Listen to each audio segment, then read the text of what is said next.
பாபா ஓர் கருணாலயம்,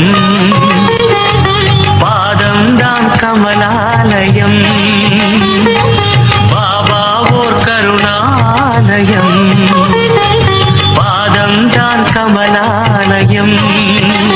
சாயப்பா உறவுகள் அனைவருக்கும் வணக்கம். சாயப்பா மேல் நம்பிக்கை வைத்து அவரை நினைத்துக் கொண்டிருக்கும் உங்கள் அனைவரின் வேண்டுதலையும் சாயப்பா நிறைவேற்றுவார். நல்லதையே நினைப்போம், நல்லதே நடக்கும். சாயப்பா உங்கள் அனைவருக்கும் மகிழ்ச்சியையும் நிம்மதியையும் கொடுக்கட்டும். என்றும் சாயப்பாவின் அருள் உங்களுக்கு இருக்கும். நம் மனதிற்கு இதமான சாயப்பாவின் இன்றைய அருள்மொழியை கேட்போமா? அன்பு குழந்தையே, என் வார்த்தையை கேட்க வந்திருக்கிறாய், நன்றி. இந்த செய்தியை சொல்ல நான் சீரடியிலிருந்து உன்னை தேடி வந்தேன். சமீப காலமாக எதற்கெடுத்தாலும் மனக்குழப்பத்தில் வாழ்ந்து கொண்டிருக்கிறாய். நிம்மதி இல்லை, பயம் சூழ்ந்து கொண்டிருக்கிறது. என்ன செய்வது, யாரால் இந்த நிலை என்றெல்லாம் திகைத்தபடி வாழ்க்கையை நகர்த்துகின்ற உனக்கு நன்மை செய்வதற்காக உன்னிடம் பேசுகிறேன். உன்னை பிடிக்காதவர்களால் உனக்கு இந்த நிலை ஏற்பட்டுள்ளது என்பது உண்மைதான். உடனிருந்தே கழுத்தறுக்கும் சந்தர்ப்பவாதிகள் மத்தியில் வாழ்ந்து கொண்டிருக்கிறாய். இதனால் உனக்கு சங்கடங்கள் நேர்ந்தபடி இருக்கிறது. மனசாட்சிக்கு பிடிக்காத விஷயங்களை பகிர்ந்து கொள்ள கட்டாயப்படுத்தப்படுகிறாய். எது உனக்கு பிடிக்காதோ அதில் தள்ளப்படுகிறாய்.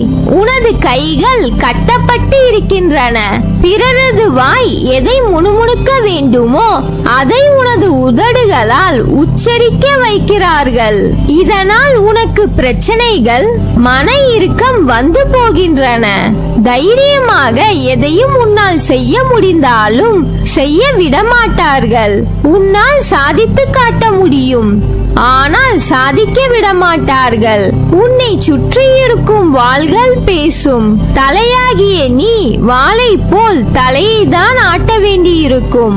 இது காலத்தின் கட்டாயம் அல்ல, கயவர்களால் ஏற்படும் நிர்பந்தம். நிர்பந்தங்கள் உன்னை நெருக்குவதால் நிம்மதி விட்டு விலகுகிறது.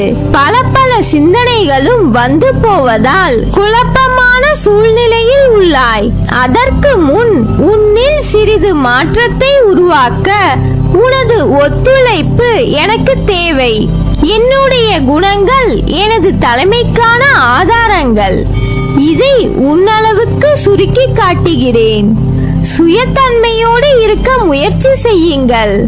அப்பொழுதுதான் எல்லா இடத்திலும் உன்னால் தலைமை பொறுப்பில் இருக்க முடியும். வாழ்க்கையில் தலைமை பண்பு என்பது மிகவும் அவசியம். பிரச்சனைகள் என்பவை எப்பொழுதும் தனித்திருப்பவை கிடையாது. அது பாலில் வெண்ணெயை போல பதுங்கியே இருந்து கொண்டிருக்கும். சமயம் வரும்போது நம்மை பாதிக்க முயற்சி செய்யும்.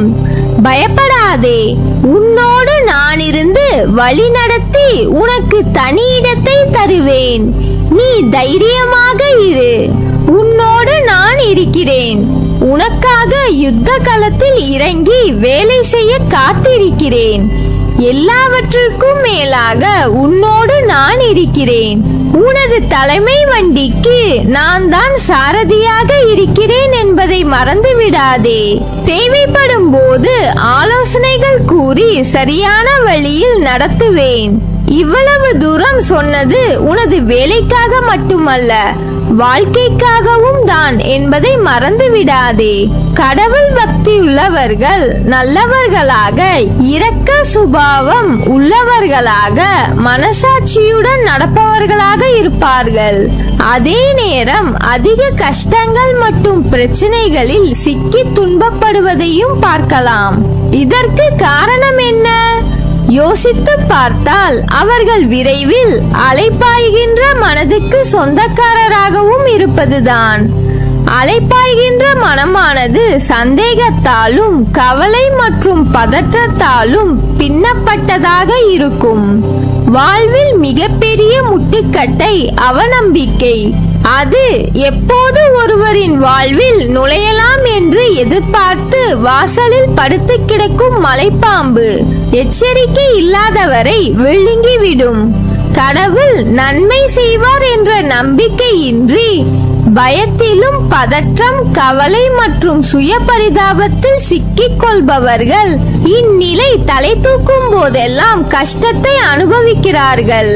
சிலர் தங்கள் திறமையின் மீது நம்பிக்கை வைத்து கடவுளின் இயல்பான அன்பை மறந்து விடுகிறார்கள்.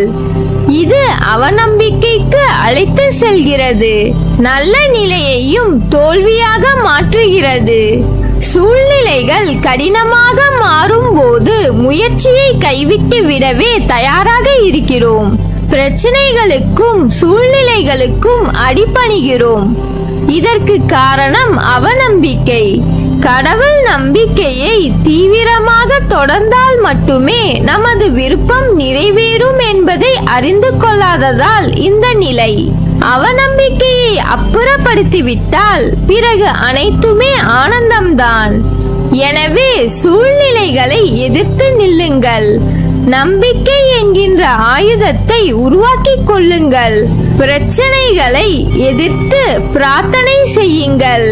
அவசரப்பட்டு செய்கின்ற செயல்கள் எதுவும் அதன் இலக்கை போய் சேர்வதில்லை. நடந்ததையே நினைத்துக் கொண்டு இருக்காமல் நடக்கப் போவதை பற்றி யோசியுங்கள். முயற்சி என்பது ஒரு விதை மாதிரி.